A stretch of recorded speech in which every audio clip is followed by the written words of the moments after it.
prison, isolated from the outside world by walls of granite.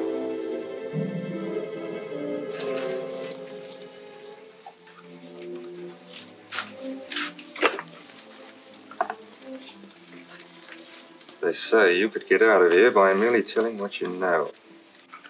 You may or may not be another Scotland Yard bloke. But I'll give you the same answer I gave the others. I still have 2 years, 8 months, and 6 days left in which to make musical boxes. That'll be sold at auction for the benefit of this delightful sanctuary. And I intend to serve them.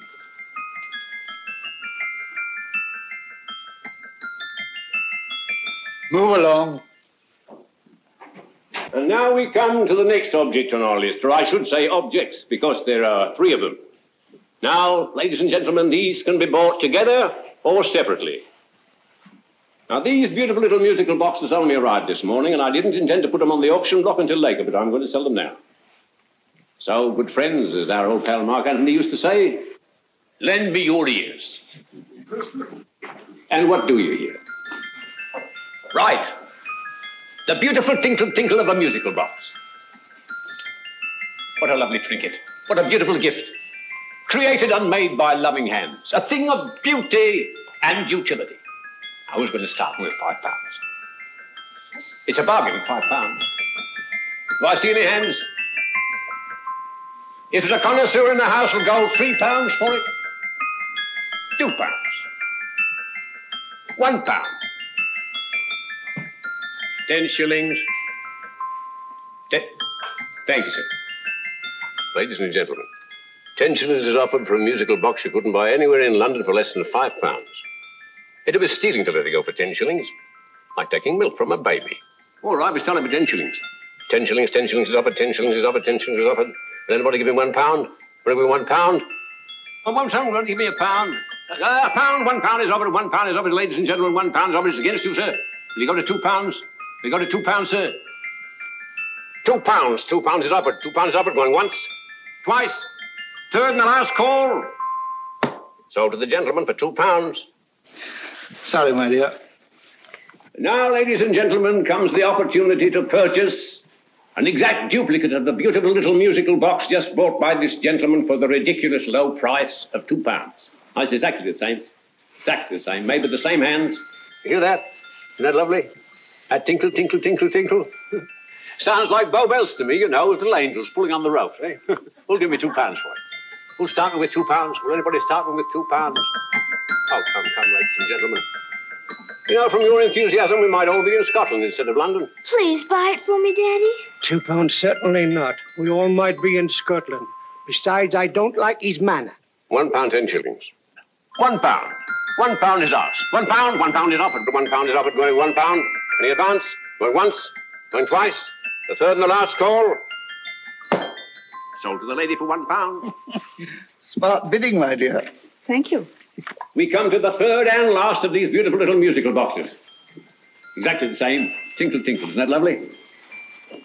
Ladies and gentlemen, I don't bring you here to gull you and swindle you. This is the exact replica of those 2 I just sold before.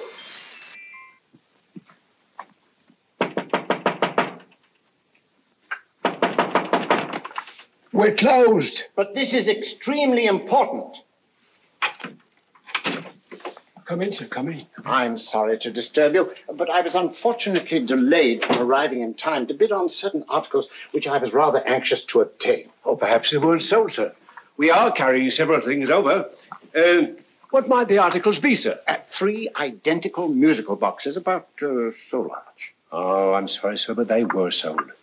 Pity you weren't here to bid on them. They didn't bring anything like the real value. I'm most anxious to obtain them.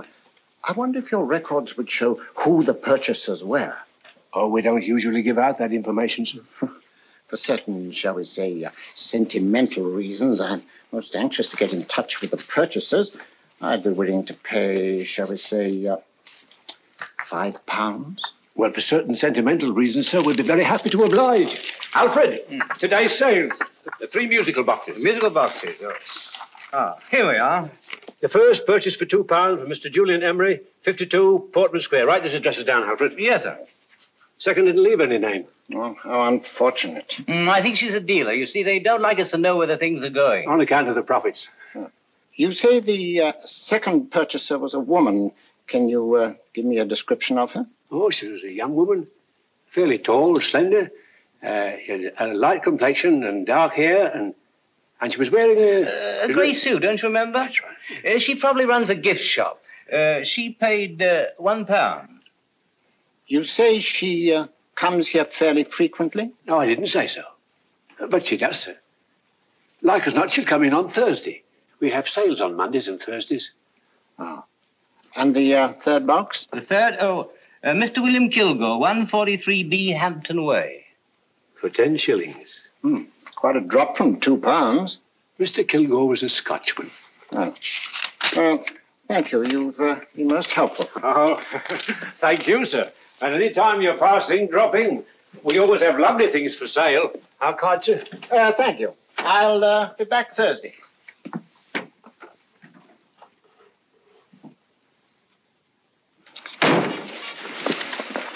The message reached us too late. Musical boxes are being sold. Well, let's get out of here.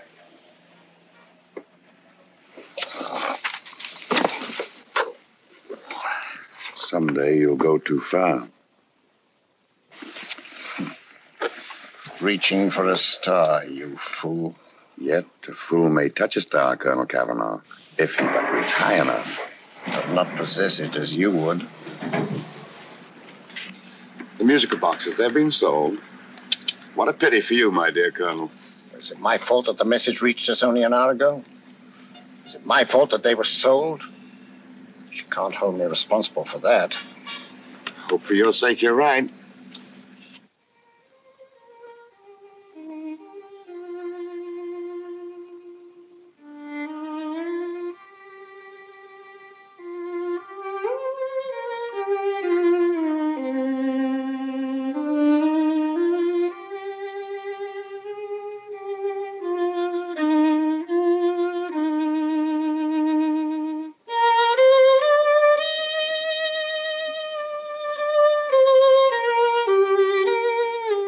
They will call upon you tonight at 7:45. A gentleman who desires to consult you upon a matter of the very deepest moment. Remember that letter, Holmes? It was written over 2 years ago. An interesting case. Devilishly interesting. Irene Adler. What a striking-looking woman from the brief glance I had of her. Seems only yesterday. What charm. What poise. And what a mind. Sharp enough and brilliant enough to outwit the great Sherlock Holmes himself. I take it the new issue of the Strand magazine is out, containing another of your slightly lurid tales. It is indeed. And what do you call this one? I call it A Scandal in Bohemia. Not a bad title, eh? If you must record my exploits, I do wish you'd put less emphasis on the melodramatic and more on the intellectual issues involved. More on what do you mean by that? Well, I do hope you've given the woman a soul. She had one, you know. By the woman, I suppose you mean Irene Adler. Yes. I shall always remember her as the woman.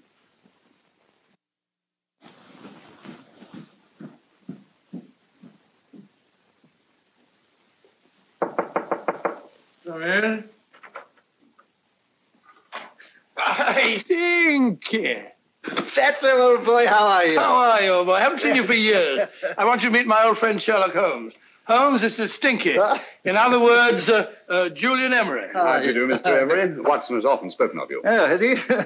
Yes, we were at school together. Yes, more years ago than I care to remember, but you didn't come in here just to remind me of that. No, I just happened to be in the neighborhood and saw your lights burning, so I took the liberty of looking you up. Still writing your mystery stuff? Yes, there's a new one out this week. Good, I never miss them. Oh, good, thanks. I say that bandage makes you look very interesting. Still poking your nose into other people's business as usual? Who hit you? I haven't the foggiest notion. Somebody knocked me on the head in my own living room, and then proceeded to commit the most idiotic burglary you ever heard of. Fellow must have been balmy as a coot. Balmy? Why? Come sit down, old boy. Would you like a cup of tea? Huh?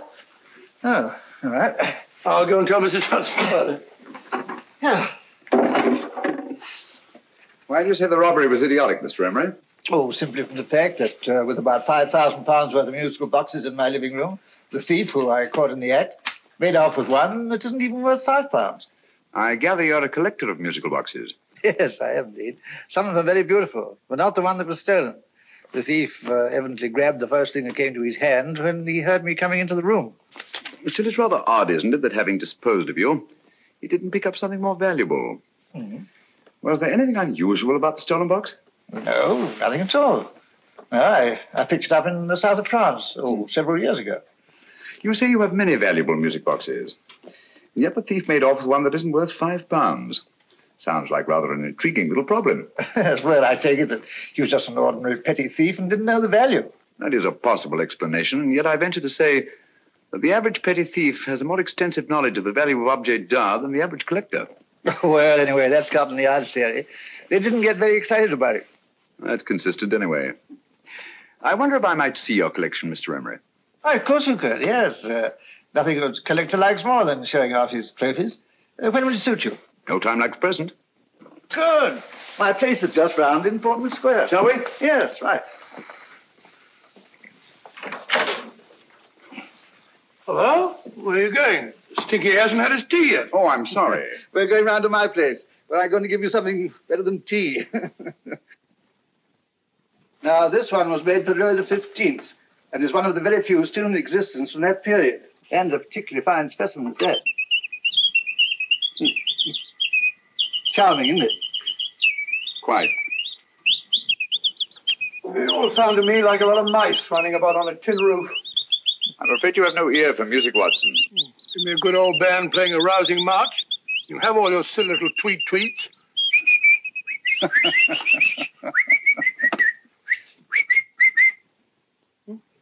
Another one. This is me.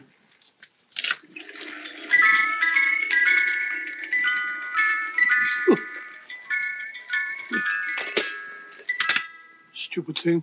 Singing rabbit. What would you say offhand is the value of a box like that, Mr. Emery? Well, it's hard to say offhand, but I think we'll bring about £500 or £600 today. It's the gem of my collection. Yet a thief who steals an oddity like a musical box passes up one worth £500 for one of almost no value at all. Odd. Very odd. What was the stolen box like, Mr. Emery? Oh, just a plain wooden box about so big. Mm-hmm. As a matter of fact, I have one over here almost exactly like it. I picked this up yesterday at an auction room in Knightsbridge. Paid only £2 for it. Of course, I wouldn't in the ordinary way add one like this to my collection, but the tune intrigued me. I'd never heard it before.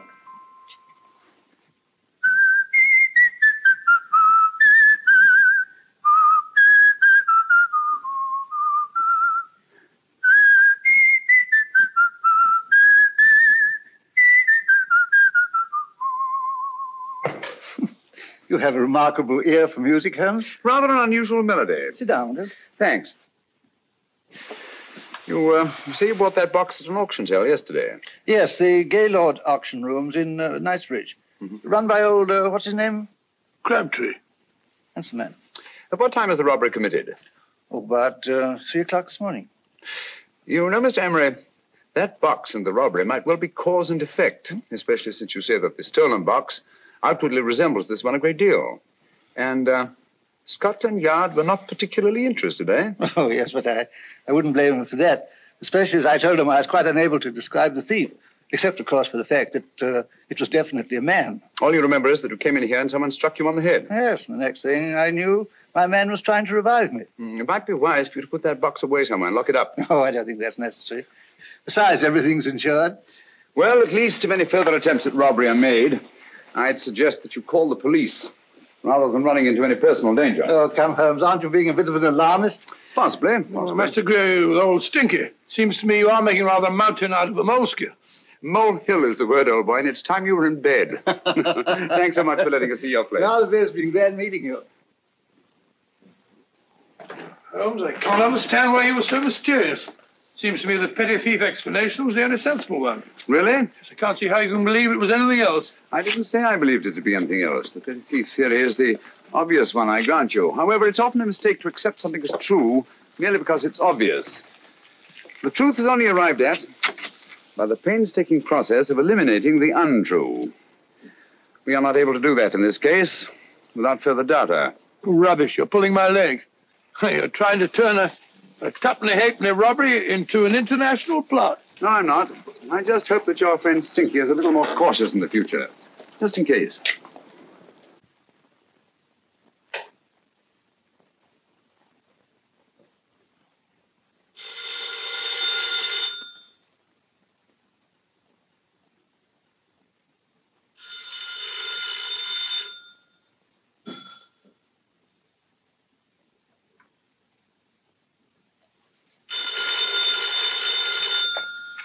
Hello? Yeah? Julian Emery here. Who? Why, of course I remember you, Mrs. Courtney. Yes, you're the one bright spot at that appallingly dull affair of Lady Sanford's. Huh? Of course it isn't too late to come round. Yes, I shall be delighted to give you a drink. I tell you what, come straight up and I'll leave the door unlatched. Right, well, 15 minutes? Good. I shall be counting each moment. No, I mean that, really. Right, goodbye.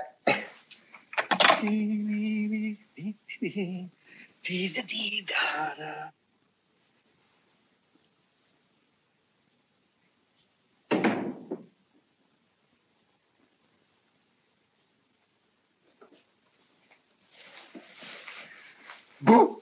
Oh, you startled me. Did I? Yes. Must be the pixie in me.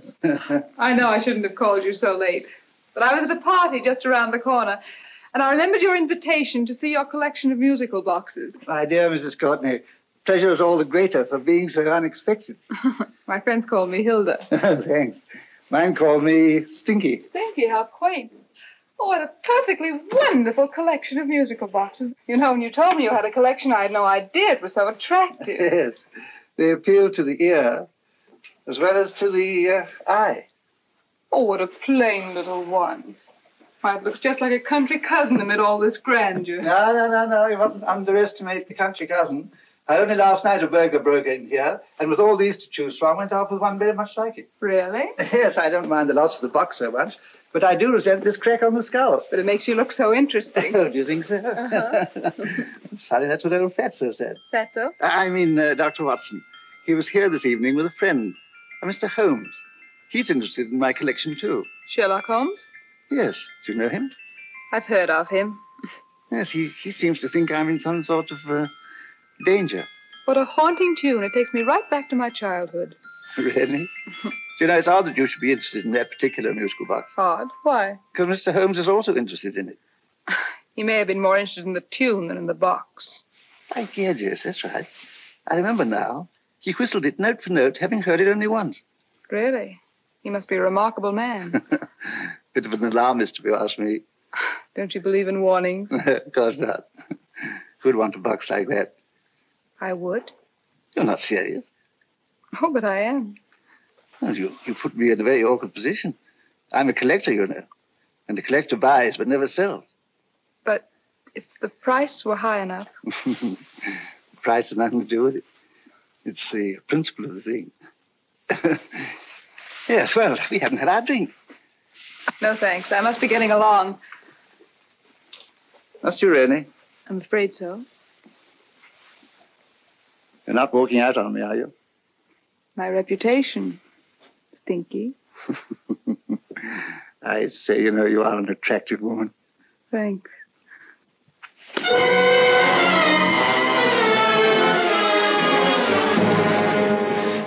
You fool. I told you to wait outside. What did you have to kill him for? All I had to do was walk out with this. He held you in his arms. Don't touch him. Don't touch anything. Now get out. I'm sorry. You're sorry. What about me? This is murder. What about Scotland Yard? What about Sherlock Holmes? Now get out!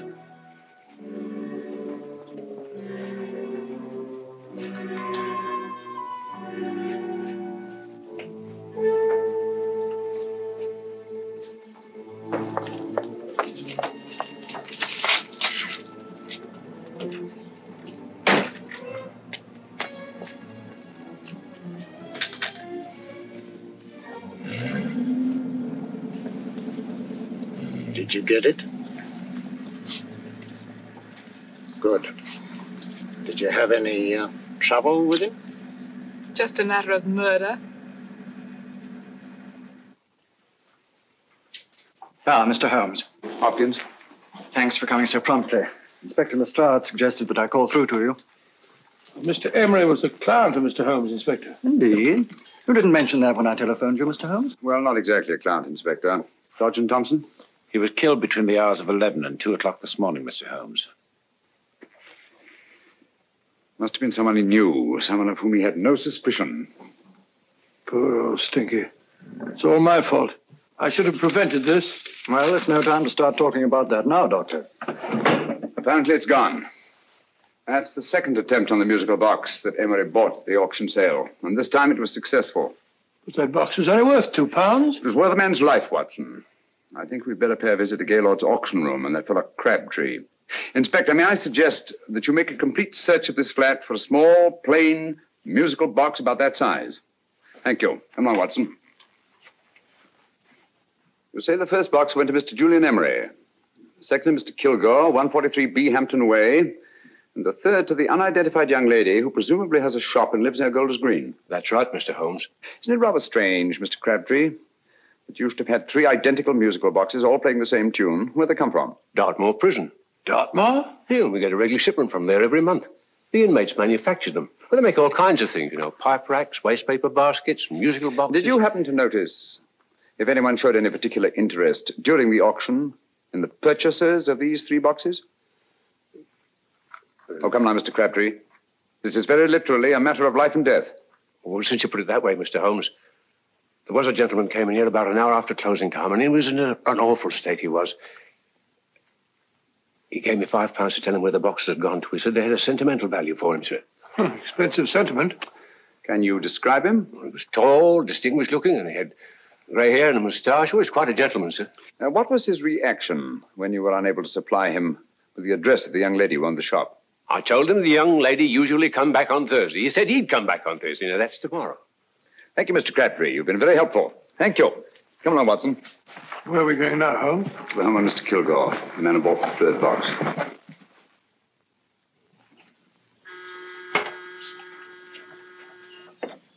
But hang it all, Holmes, how do you know those other 2 musical boxes are of any importance? I don't, but I certainly have no intention of waiting until the owners are murdered to find out. No one at home. I hope that's the explanation. I'll have a look through this window.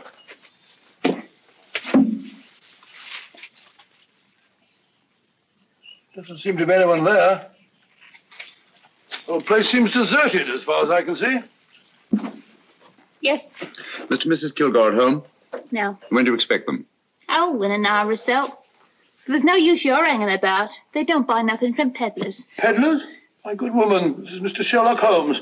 Sherlock Holmes? Oh, go on. Do you mind if we come in and wait? My business is rather urgent. Well, I've got to go out and do my shopping. And I don't know as Mrs. Kilgore like any strangers nosing about. Quite all right, I assure you. Well, I've got to be off. You two wait in the parlour. And no smoking either. Mrs. Kilgore says it smells up the house. Funny old girl, Holmes.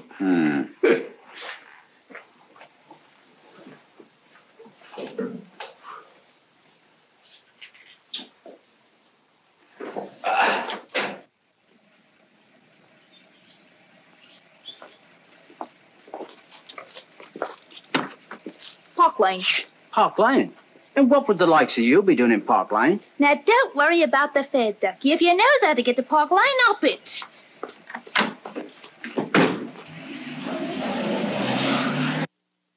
You know, Holmes, I've been thinking. There must have been something hidden in that box of old Stinky's. Stolen jewelry, possibly. What's up, Holmes? Listen. What's just the steam in the water pipes?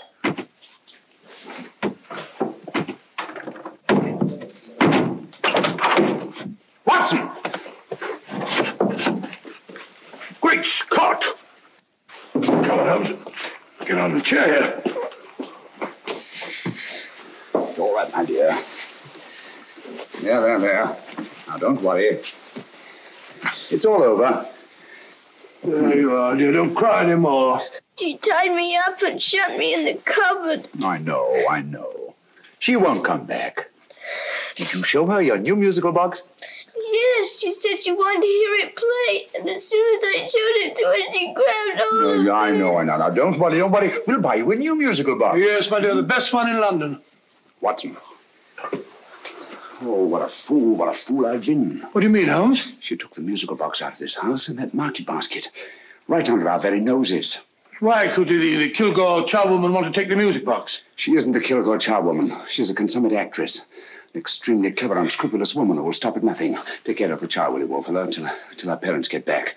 Explain everything to them. Of course I will. But, Holmes, where are you going? Somewhere, somehow. I must get to the young lady who bought that third musical box before our opponents find out. I only hope that I won't be too late. Oh, no. No, darling, you mustn't cry anymore. Now, cheer up. Would you like to hear old Uncle make a noise like a duck?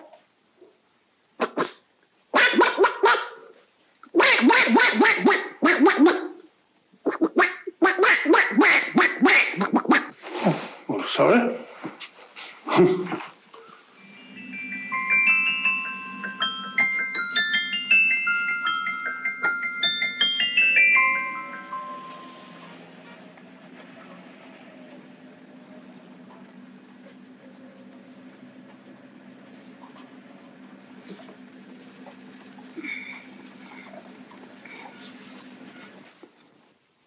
Now, ladies and gentlemen, how much am I offered for this beautiful lace Dresden china figurine? A lady of the French court. Now, this is the genuine article.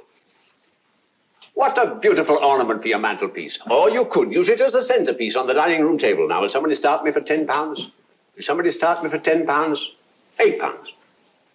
£7? All right, £5 is offered, £5 is offered, £5 is offered, £5.10, £5.15, £5.15. £6 is offered, £6, going once, going twice. The third and the last call. Have you all done? Sold to the lady from Twickenham for £6. Next, we have a real museum piece, ladies and gentlemen. A fine 19th century doll. The costume an exact replica of the holiday clothes worn by the Hungarian peasant women. Now, ladies and gentlemen, an article like this would cost you from £15 to £20 in a West End shop. I'm not going to ask you for anything like that. Who'll give me £2 for it?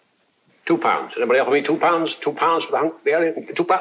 £1. What? Anybody give me £1? Anybody offer me £1 for the doll? £1 is offered, ladies and gentlemen. £1 is offered. Now, I'm not going to waste your valuable time or mine in trying to get one half of what this beautiful doll is worth. If the young lady can steal it for £1, that's her good fortune.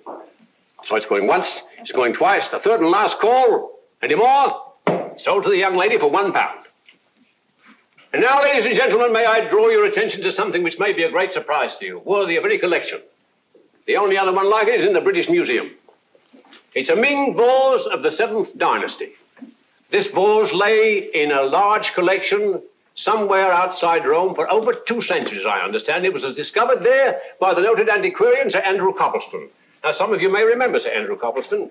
Besides being a noted traveler and antiquarian, he's also a gentleman rider.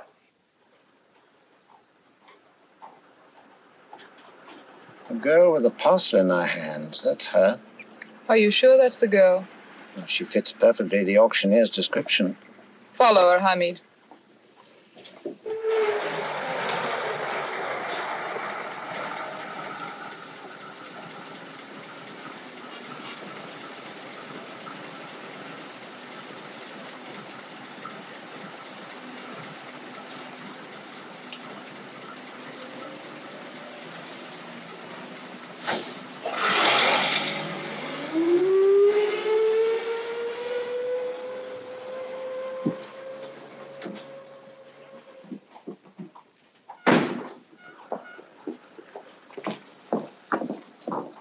It's lovely, dear. And only £1.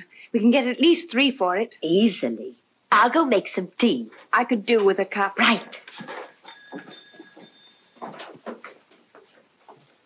Good afternoon. Good afternoon. I'm looking for a birthday gift for a 7-year-old girl. What would you suggest? We have some lovely dolls. Now, this Hungarian I think peasant... she has enough dolls already. Books are always welcome. Well, I'm looking for something a little different. Oh, that's rather cute. What is it? Oh, that's a musical box. Children always love them. And this is an exceptionally nice one. It plays many tunes.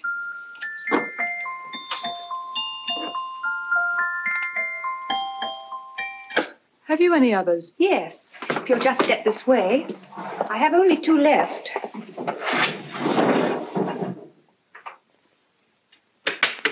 Oh, nice.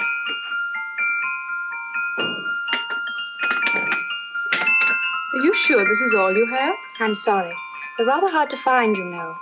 That's our entire allotment. I did have one other, but I sold it earlier this afternoon. But it was only a plain wooden one. It wouldn't have been a very nice gift for a child. Really? Do you happen to know who the purchaser was? Why, yes. He left his card, just in case anyone should inquire for him.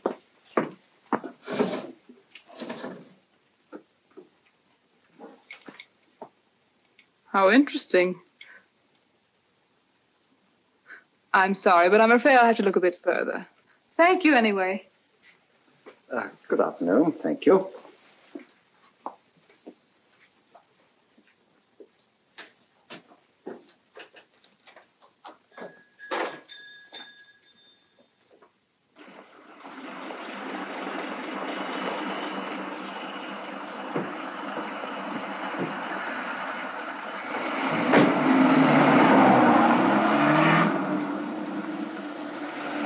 Heavy!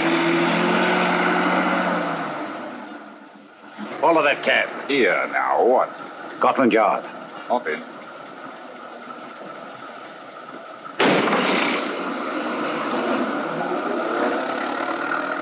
Sherlock Holmes. I might have known. We thought we were the hunters, instead of which we're the hunted. We've been fools. We played right into his hands. Of course. He's had us followed. Don't look. The man in front of the toy shop. Hamid, turn sharp right at the next corner and again at the next.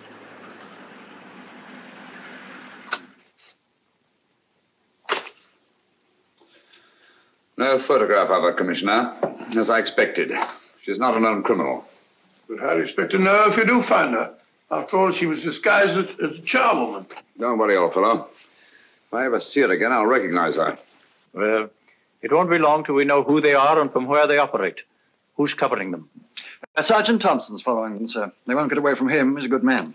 We could have arrested them at Clifford's toy shop if we had any proof. But we know that they killed Emery. Proof, my dear fellow. We must have proof. We have x-rayed it, sir. There's nothing whatever concealed in the box. We'll have a look at the plates.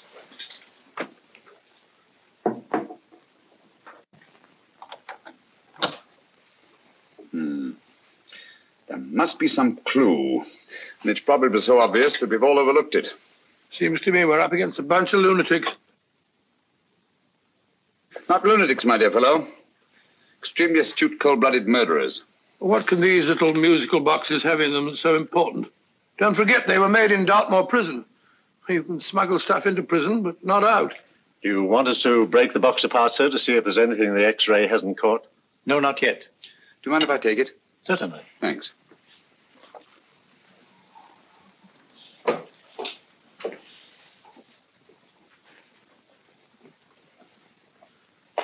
The governor of Dartmoor Prison informed us, sir, in answer to Mr. Holmes' question, that all 3 musical boxes were made by the same convict, John Davidson, serving a 7-year term, sir. Davidson? The Bank of England plates. That'll be all. Yes, sir.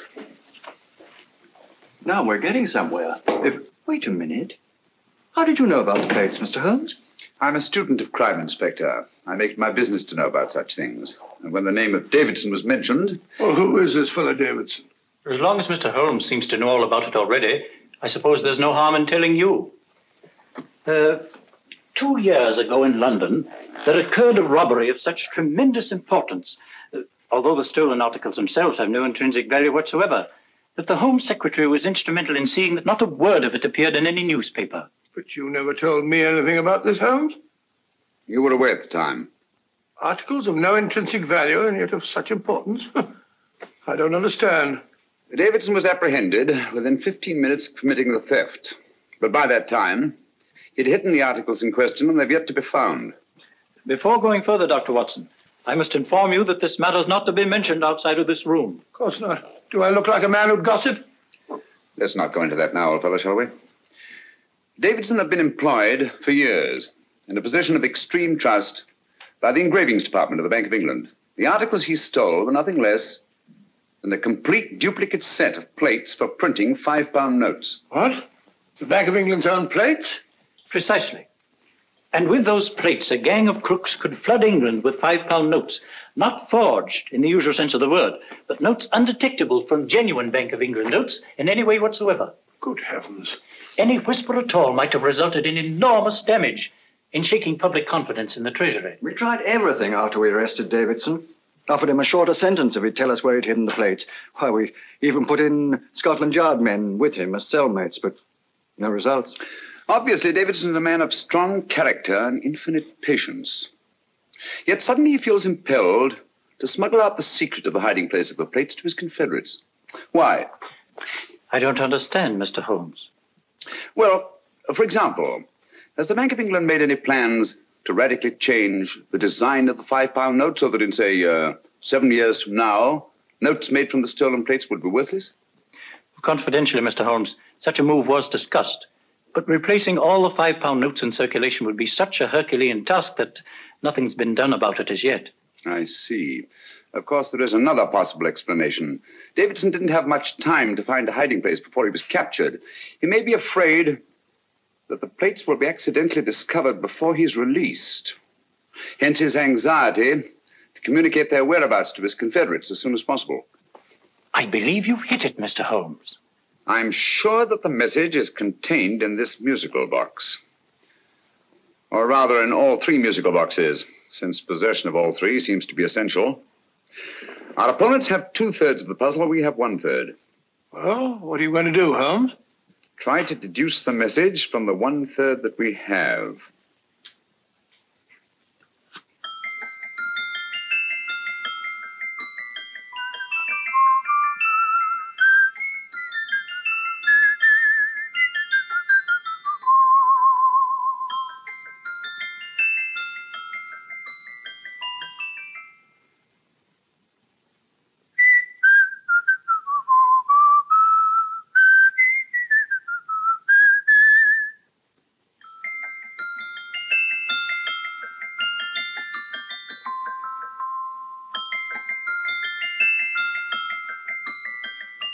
It's the same tune as the one played by Emery's musical box. And yet it's different. Sounds the same to me. The tune. Somehow the tune is the key to the mystery. It must be the tune. Otherwise, why use 3 musical boxes to convey the message? Why not collar boxes or shoe boxes? Yes? It's for you, Inspector. Oh, thank you, sir. Inspector Hopkins speaking. What? Where? Golders Green Station reports they've just found Sergeant Thompson's body. From the tire marks on his clothes, he was apparently run over by a taxi. What an unfortunate accident. Not an accident, my dear fellow. I'm afraid it's murder.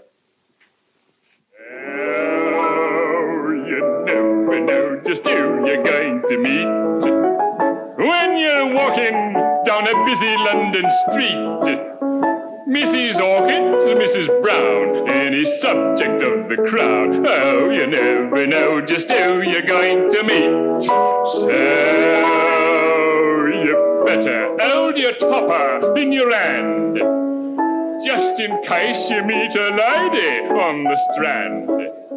Girls will think you're kind of sweet, and your day will be complete. Oh, you never know just who you're going to meet. Now, a gentleman is judged by his appearance. Yes, a gentleman is judged by how he talks. Now, he's much better off when he's acting like a toff, especially if he's taking him a walk. What on earth is this outlandish place? A rendezvous for actors. Actors? Buskers, old boy. You've seen them 1,000 times. Actors who entertain the queues, waiting outside theaters. You never know just who you're going to meet when you're walking down a busy London street. So you better wear your best. I'll advise to look your best, 'cause you never know just who you're going to meet. So you better keep your manners right in view, just in case a lie gives a how'd you do. Keep your trousers in a pleat, shine your shoes and keep them neat, 'cause you never know just who you're going to meet. Blimey. Mr. Holmes. How are you, Joe? Never met him. And yourself? Fine, thank you. I want you to meet a friend of mine, Dr. Watson, Joe Sisto. Oh, well, any friend of Mr. Holmes is a friend of mine. Hi, Joe. He did me a good turn once that I'll never forget. Yes, I cleared Joe of a most unpleasant charge. Murder, no less. Oh, really? By proving to the satisfaction of the police that he was busy at the time blowing open someone's safe. That's right, Governor. Good gracious me. Joe, now you can help me. Come on, buzz off, buzz off. Come on, up it, up it. Can't a gentleman have some peace and quiet around here? And you too. There you are, Mr. Holmes. Now we can have some peace and quiet around here. Thank you, Joe. There's £5 in this for you. Well, I wouldn't want to take it on myself, sir. But I can get somebody to do it for you for half of that. You don't know what the job is yet. For £5? Murder, ain't it? What? No, Joe, not murder, just music. I want you to identify a song for me. Oh, there ain't a song that's been written that I don't know. That's why I came to you.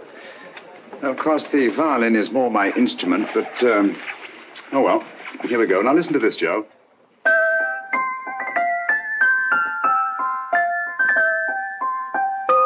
Wait a minute. You're playing that wrong. That should be E natural, not E flat. You know the song? Oh, yes. It's an old Australian song called The Swag Man. But you're playing it all wrong. That's what I hoped you'd say. Now listen again, Joe.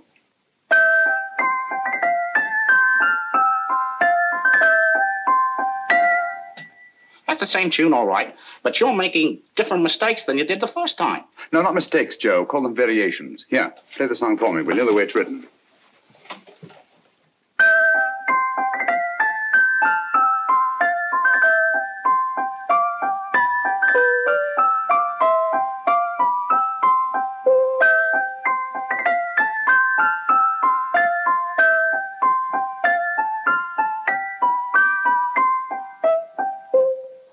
There you are. Thank you, Joe. What's it mean, Holmes? Are you onto something? Perhaps. I don't know yet. It's probably a code of some sort. Joe, could you write the song down for me?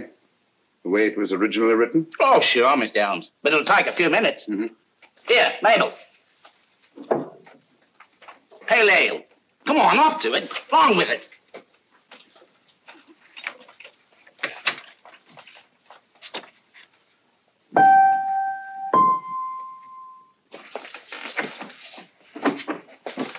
Well, obviously it isn't the lyrics. No combination of those words made any sense at all. The variations in the way Emery's musical box played the tune are different from the variations in the one we have. You sure? Quite.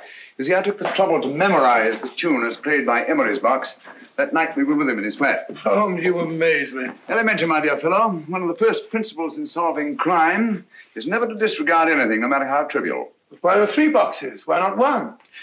Because the message was obviously too long to be conveyed by any one variation. Then there's the 3rd box, the one that woman took from the Kilgores. That contains yet another set of variations.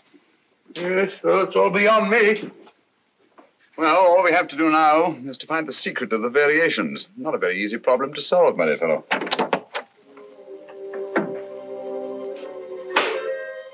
Hello.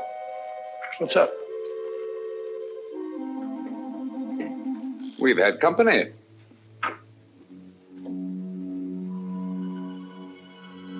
I say, this is outrageous. Ask Mrs. Hudson to come in here, will you? Right.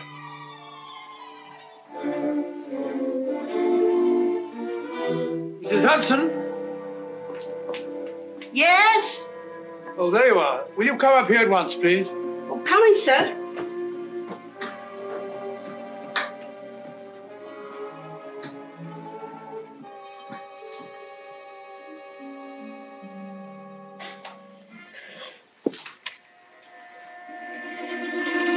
Mercy me, Mr. Holmes. What has happened? Who called while we were out, Mrs. Hudson? Just a young lady. The one who said you wanted her to wait for you.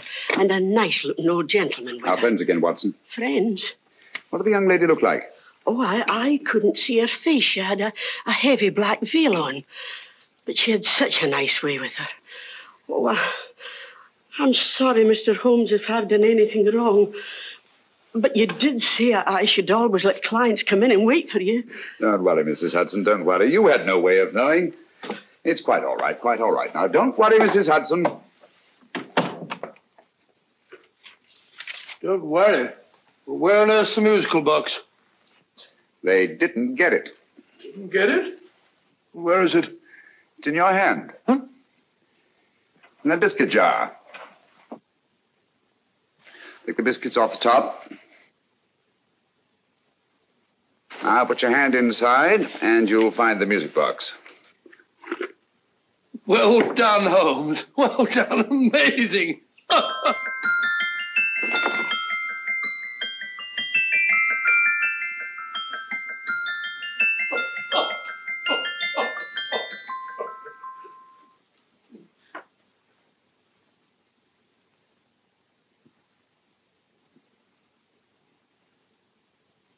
Phew, nice fresh smell.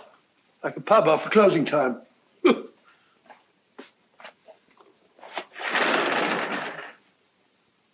I say, Holmes, What? it's morning. Allow me to congratulate you on a brilliant bit of deduction.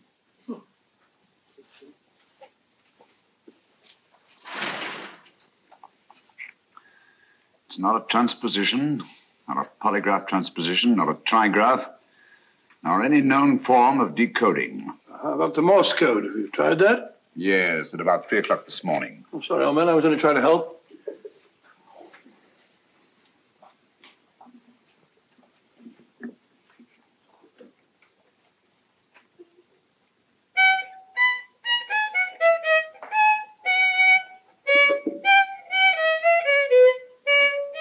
Oh, do me a favor. Not again. Must have heard that thing 1,000 times. Kept me awake all night.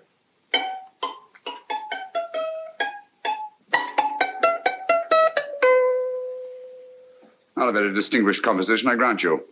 You know perfectly well I don't know one tune from the other. When I was a kid, my people tried to have me taught the piano. I've always felt sorry for that old teacher of mine. The poor old girl finally reached the point of numbering the keys for me. 1, 2, 3, 4. Even then, I never progressed beyond... Numbering the keys, Watson. The 19th key of the keyboard is the 19th letter of the alphabet. S. Here. Write this down when I give it to you, old fellow, will you? The first altered note. Write S first. Now, the 8th key is H. The 5th key, E. The 12th key, L. The 6th key, F. S-H-E-L-F. Shelf. Your piano lessons were not in vain, old fellow. You've solved it. Thank you. Thanks, Owen. Hold it. We now have 2/3 of the message. Behind books, third shelf, secretary, Dr. S. Presumably, these are the first and second portions of the message. And this gang has the first and third parts of it. Precisely. Then it's a stalemate? Yes, Commissioner, but we can't leave it like that. There's no doubt in my mind that they'll try to secure our third of the message that's missing. Well, I assume you've taken every precaution to guard the Clifford Music Club. Oh, yes, it's carefully hidden at Baker Street with Dr. Watson on guard. However, I'm reasonably certain that, difficult as it may be, we can find the plates even without the missing part of the message. Behind books, third shelf, secretary, Dr. S. Well, outside of the fact that Davidson hid the Bank of England plate somewhere in London, Mr. Holmes, I don't see that we've progressed at all. Allow me to point out to you, sir, the key words Dr. S. It looks as if the plates were hidden in the house of the doctor. Whether S stands for his first or last initial remains to be determined by a process of elimination. Well, there must be 10,000 doctors in London with S for a first or last initial. Precisely. And every one of them will have to be questioned in person. That's why I say this is a task for Scotland Yard. It's a task, all right. But Scotland Yard has searched worse haystacks and found the needle. Well, for the time being, I'll leave the matter in your hands, gentlemen. We'll call you if and when we get a lead on our mysterious Dr. S. Thank you. In the meantime, I intend to follow up a little clue concerning a cigarette.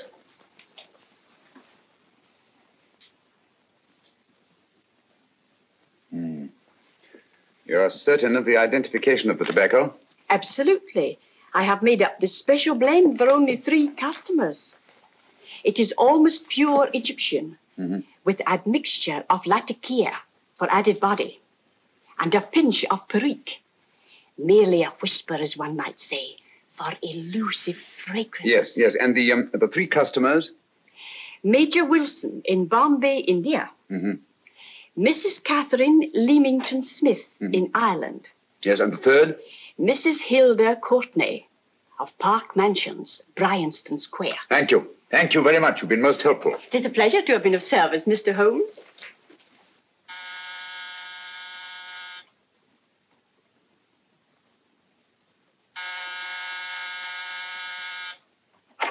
Yes? Mrs. Courtney? Yes.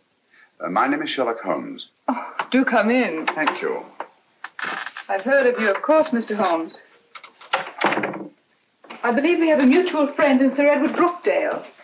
He's spoken to me of you quite often. Indeed. And to what good fortune am I indebted for this visit? I think you know Mrs. Courtney. Well, I did get a summons for speeding last week. But outside of that, I don't think I'm of any interest to the police. Oh, come now, Mrs. Courtney. You seem to forget that you and I have met before. I'm sorry. I'm sure I would have remembered meeting the great Sherlock Holmes. Please sit down. Thank you. You say we met before. Yes. At the home of Mr. and Mrs. Kilgore, 143B Hampton Road. Kilgore? I don't think I know anyone of that name. Well, I didn't say you knew them. As a matter of fact, you called on them when they were out. I don't understand, Mr. Holmes. Really? And you were dressed rather differently. Indeed. Cigarette? Thank you.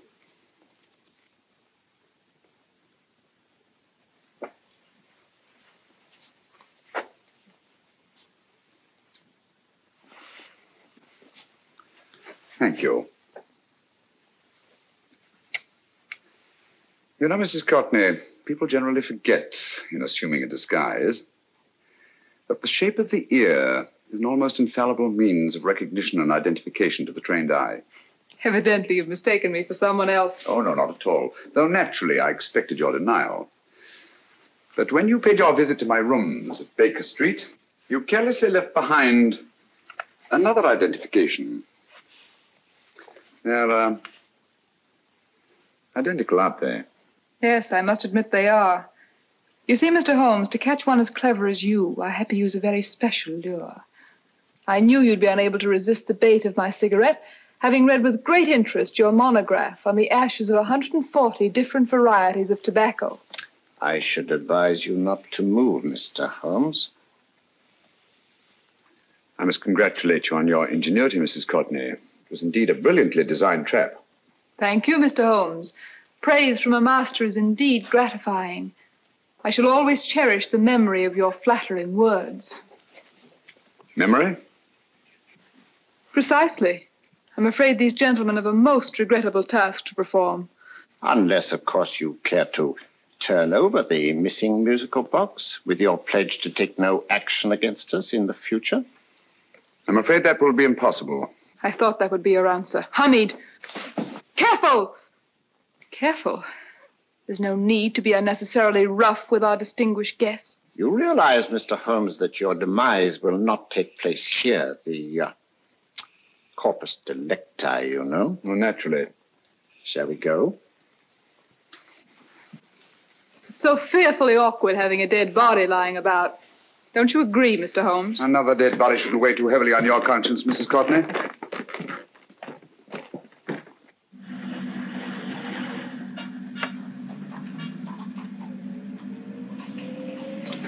You mind if I have a cigarette? Don't see why not.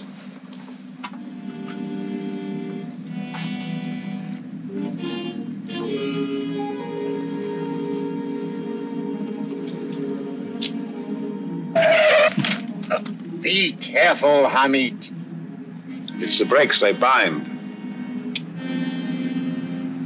Thank you, Colonel Kavanagh. It's very considerate of you.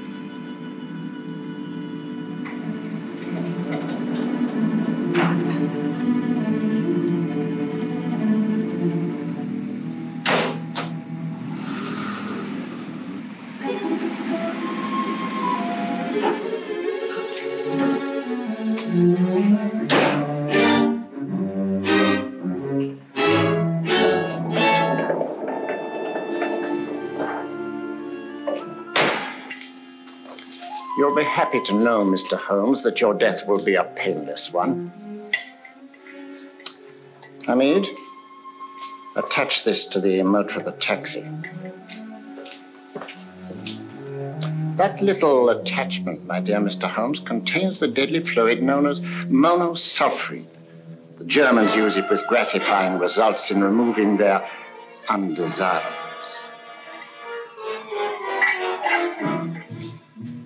Start the motor.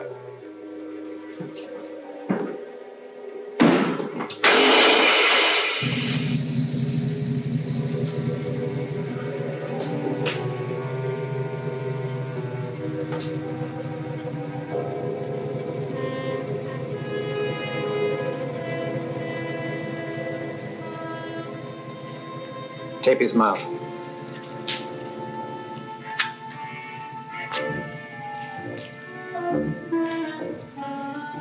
Now, up with him, Hamid.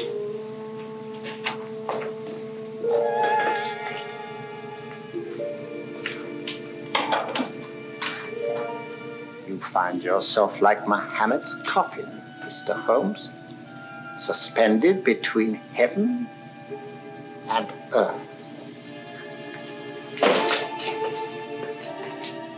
Plenty of fuel in the tank?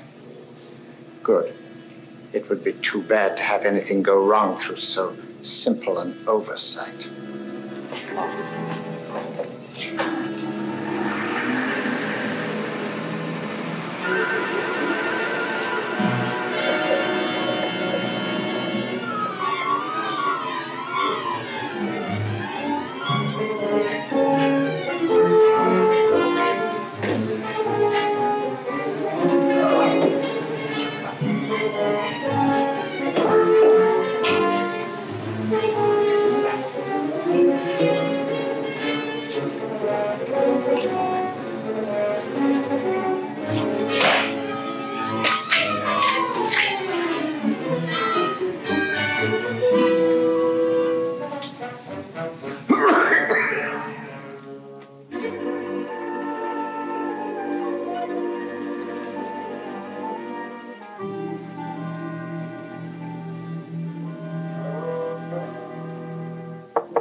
Yeah?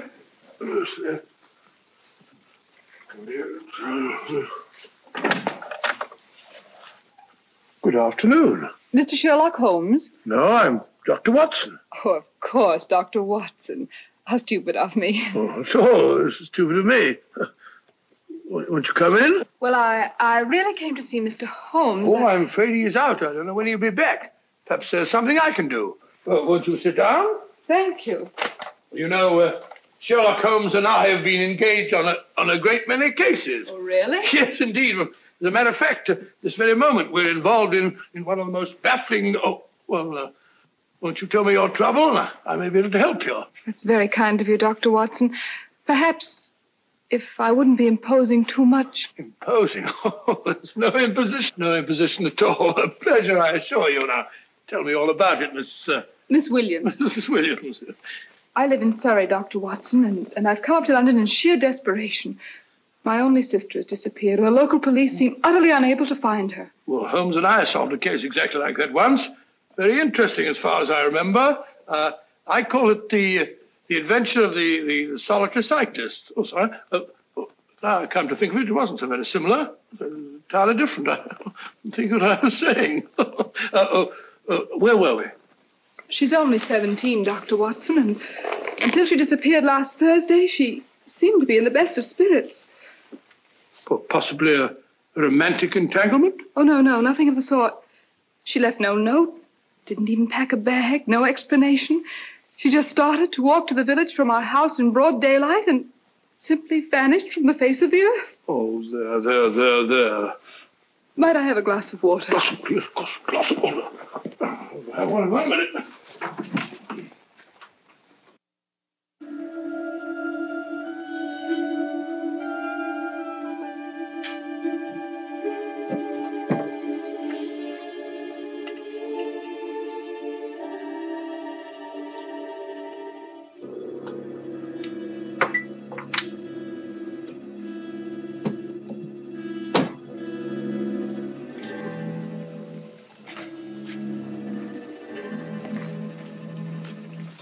There you are, my dear. Thank you, Dr. Watson. No, you're not to cry anymore. You must pull yourself together. Oh, I feel much better already knowing that you're going to help me. Oh, Dr. Watson, look! Good heavens! Get through the fire brigade, quickly! Haven't you a fire extinguisher? By Jove, we have in the kitchen.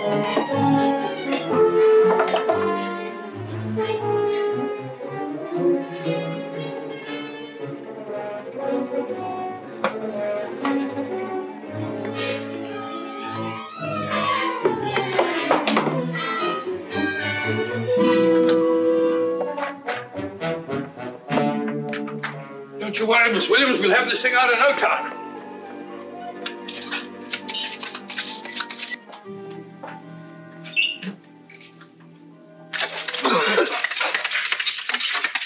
That's got it. It's a mare.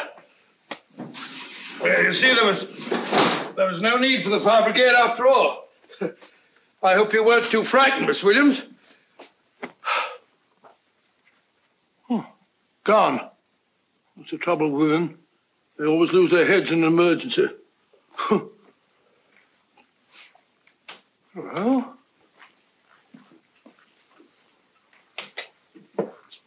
a musical box. Great Scott! Miss Williams!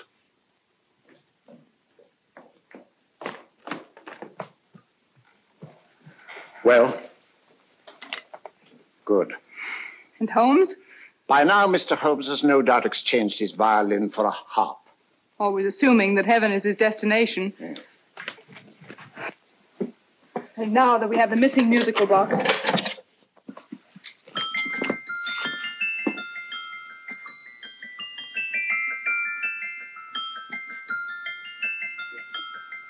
Nineteenth note. 19th letter. 19th. Yes. He hasn't been there, you say? Holmes, where on earth have you been? I've been trying to get you at the club, at Scotland Yard, all over London. You were looking for me in the wrong places. Holmes, terrible things happened. I've been duped. That woman, she made a complete fool of me. Well, what do you mean? Well, she came here and let off a smoke bomb. I thought the whole place was on fire, and my first thought was to save the musical box. No need to say any more. She has the box. Yes. Don't blame yourself too much, old fellow. She's an extremely clever antagonist. Smoke bomb, you said? Well, you can console yourself with the thought that your charming friend is at least a reader of yours. What do you mean? If I remember correctly, you wrote about my little experiment with smoke and the cry of fire in a story you entitled A Scandal in Bohemia, which has just appeared in the Strand magazine. All right, old boy. Don't rub it in. Well, it may cheer you up to know that you made a fool of me, too. That cigarette stub was planted here for one express purpose. We're going to bandaging around this place. Bandaging? What's the matter, Holmes? You hurt? Explanations will have to wait until later. At the moment, we're faced with a problem which I fear is insurmountable. Come over here, old boy, will you? Right. Our opponents are in possession of all three parts of the code. And here are we, while the Bank of England plates pass into their possession. Cheer up, old fellow, cheer up. As Dr. Samuel Johnson once said, there's no problem the mind of man can set that the mind of man cannot solve. What's that, old fellow? I was just quoting Dr. Samuel Johnson. He said there is Thank you, Watson. Thank you. Leaving the front reception room, we come into the main hall, where Dr. Johnson was in the habit of passing through to have his meager meals in the dining room opposite, in company with his friend and biographer, James Boswell. We will now pass up the stairway, which remains in its natural wood finish, just as it was when the good doctor was here. The framed etching on the wall is believed to have been presented to Dr. Johnson by the distinguished painter, Sir Joshua Reynolds. I've been told here that that picture was given in by Mrs. Thrale, and it's definitely not a Reynolds. Is that important, my dear? Oh, I'm sorry. This way, ladies and gentlemen, please, this way. Move along, children, move along. The secretary's not on this floor. Patience, Hamid. I have a feeling My that... dear Colonel, with Sherlock Holmes out of the way, what could go wrong?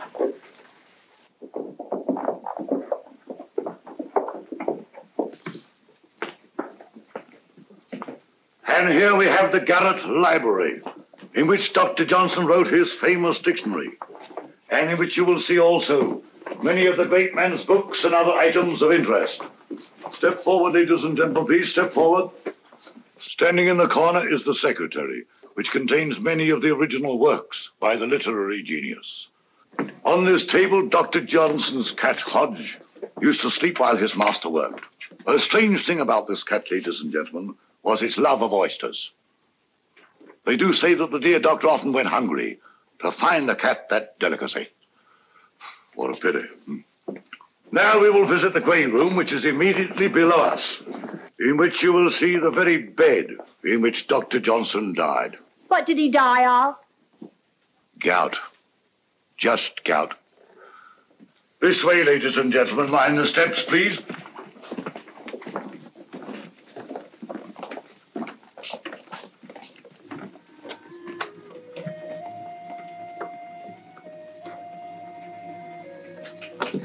Your keys.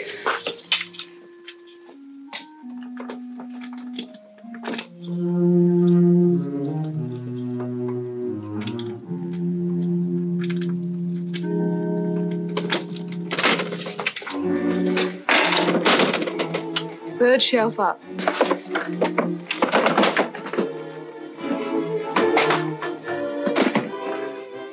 The knife.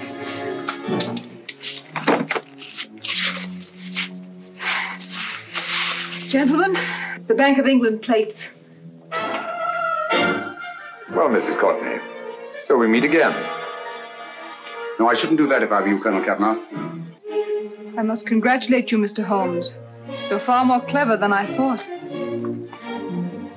Thank you, Mrs. Courtney. Praise from you is indeed gratifying. I shall always cherish the memory of your flattering words. Memory? Oh, thank you. And now I have a most regrettable task to perform.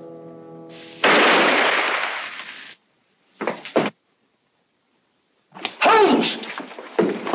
Coming, Holmes! Holmes, you all right?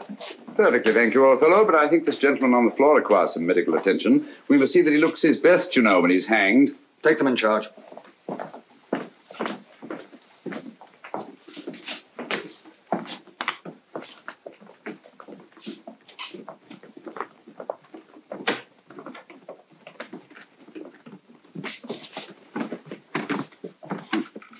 A brilliant antagonist. It's a pity her talents were so misdirected. Will you see that these plates are returned to the Bank of England, Inspector? I still don't understand how you solved it, Mr. Holmes. It's entirely due to Dr. Watson. He gave me the clue when he mentioned Dr. Samuel Johnson. Well, congratulations, Doctor. Oh, thank you, Inspector. I don't think I'd have done it entirely without Mr. Holmes's help, you know.